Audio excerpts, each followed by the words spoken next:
సిద్దిపేట జిల్లా హుస్నాబాద్ పట్టణంలోని ఆరేపల్లిలో బీజేపీ నాయకులు కార్యక్రమాన్ని టీవీలో వీక్షించారు.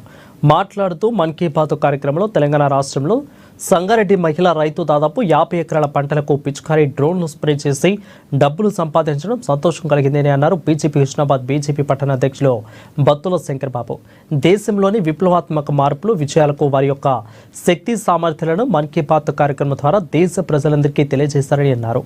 నూతన ఉత్సాహాన్ని ప్రోత్సాహం అందించడం మోదీ గొప్పతనమని అన్నారు. సామాన్య ప్రజలను ఉద్దేశించి ప్రధానమంత్రి మాట్లాడటం ఆయనకు ఉన్న అంకితభావం చిత్తశుద్ధికి భారతీయులందరూ గర్వంగా చెప్పుకునే విధంగా ఉందని హర్షం వ్యక్తం చేశారు.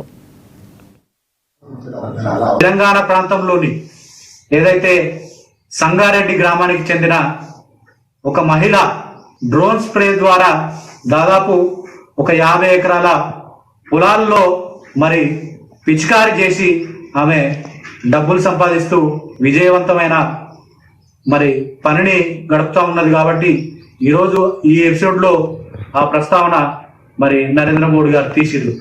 అలాగే ఇటీవల పాకిస్తాన్లోని ఉగ్రవాదులు ఎవరైతే పహల్గామ్ దాడిలో హిందూ మతానికి సంబంధించిన పర్యాటకులను హిందూ మతాన్ని అడిగి మరి అతి దారుణంగా అతి కిరాతకంగా చంపివేయడాన్ని మరి దాంతోనే భారత ప్రభుత్వం సైనిక చర్య ద్వారా ఆపరేషన్ సింధూర్ ద్వారా అక్కడున్న పాకిస్తాన్లోని 9 ఉగ్రవాద స్థావరాలను మరి చెడగొట్టి ఏదైతే ఉగ్రవాద స్థావరాలు ఉన్నాయో వాటన్నింటినీ కూల్చివేసి దాదాపు 100 మంది ఉగ్రవాదులను మరి మన సైనికులు అంతమొందించిన విషయాన్ని వాళ్ళు ప్రస్తావించడం జరిగింది.